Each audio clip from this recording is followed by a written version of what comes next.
Hello guys, आज की इस वीडियो में हम legislative power of president and governor के बारे में करने जा रहे हैं। अगर ये लॉन्ग क्वेश्चन में आ जाता है तो आप इसको कैसे अटैम्प्ट करेंगे।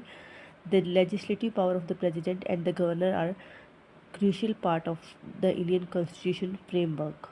Even though they are part of the executive, they play an important role in the law making process.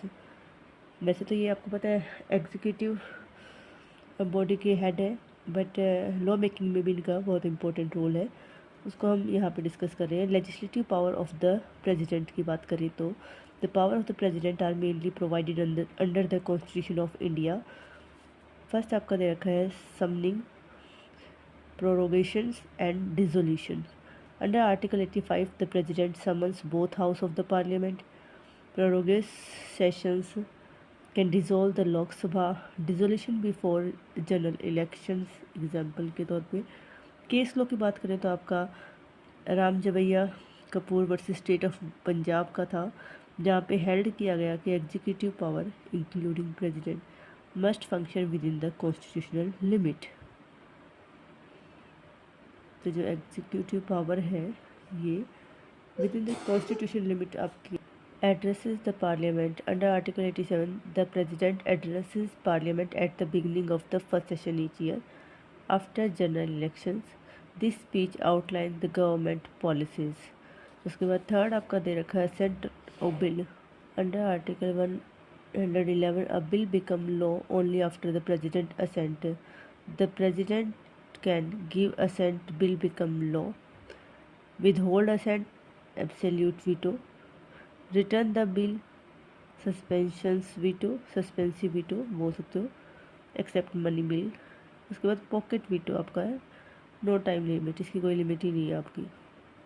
Example के लिए Giani Zail Singh use pocket veto in the postal bill case. उन्होंने ज्ञानी जेल सिंह जो प्रेसिडेंट थे उन्होंने पॉकेट बिल वीटो का use करते हुए postal bill को रोक लिया था। उसके बाद केस है आपका Shamsher Singh versus state of Punjab का, जहाँ पे हेल्ड किया गया कि president act as aid and advice, veto not personal decision. Main जो आपका प्रेसिडेंट की है वो आपका लेजिस्लेशन में ऑर्डिनेंस मेकिंग पावर है। Under article 123 when parliament is not in session president can issue an ordinance has the same force as law, must be approved within 6 week of reassembly. Case आपका DC Wadhwa versus state of Bihar का, जहाँ पे रीप्रोगेशन जो कि unconstitutional बताया गया था। उसके बाद Krishna Kumar Singh versus state of Bihar का, जहाँ पे ऑर्डिनेंस लैप्स कर गया था।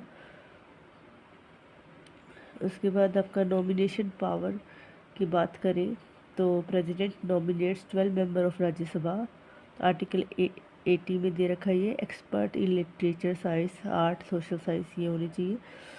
उसके बाद है laying report before parliament. President cause important report to be laid before parliament such as CAG report, finance commission report या यूपीएससी की रिपोर्ट जो है। Prior recommendation required, certain bill require president prior approval before introduction. जैसे कि article 117 में बता रखा है कि मनी बिल के लिए या बिल्स अफेक्टिंग टैक्सेशन और expenditure.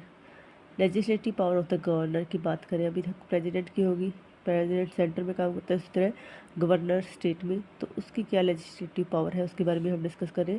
The governor exercise similar power at the state level under the constitution of India, summoning, progression and dissolution. Under article 174 the governor summon state legislative, prorogate sessions या dissolution legislative assembly. उसके बाद Nabam Rebia versus deputy speaker का ये case था। यहाँ पे governor can not act without aid and advice. Address to legislature, article 176 बताता है address at first session after elections या first session each year. Nomination power की बात करें तो आर्टिकल 171 में यहाँ पे जिक्र किया गया है nominate member to legislative council if exist. Then assent to bill की बात की गई है आर्टिकल 200 में, गवर्नर कैन गिव असेंट या विदहोल्ड असेंट या return bill except money bill या reserve bill for president. Then आपका reservation of bill for president, important discretionary power used in case involving constitutionality या नेशनल इम्पोर्टेंस। केस था ये Shamsher Singh versus state of Punjab का। यहाँ governor act and aid and advice of council of minister.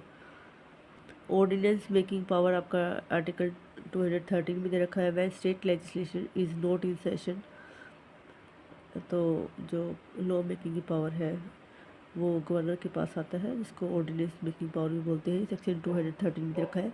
दो cases में आपके है Krishna Kumar Singh versus state of Bihar या DC Wadhwa versus state of Bihar का। प्रायर रिकमेंडेशन की बात करें तो certain state bills require governor recommendation like money bill या फाइनेंशियल बिल। बेसिस प्रेसिडेंट और गवर्नर की, तो ये यूनियन लेवल पे है, ये स्टेट लेवल पे है। यहाँ पे आर्टिकल ऑर्डिनेंस 123 में दे रखा है, यहाँ आर्टिकल 230 में रखा है। असेंट की बात करें तो आर्टिकल 1111 में, यहाँ पे आर्टिकल 2000 में।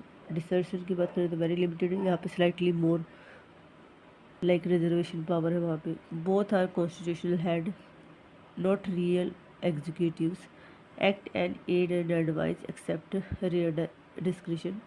Ordinance power is temporary legislation. Judicial control prevent misuse.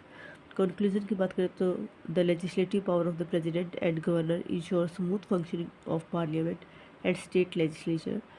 However, these power are largely formal and exercised on ministerial advice, with the judiciary acting as a safeguard against the misuse. तो ये था हमारा छोटा सा topic जहाँ पे हमने legislative power of president and governor देखा। आई होप आप सबको समझ आएगा। Thank you.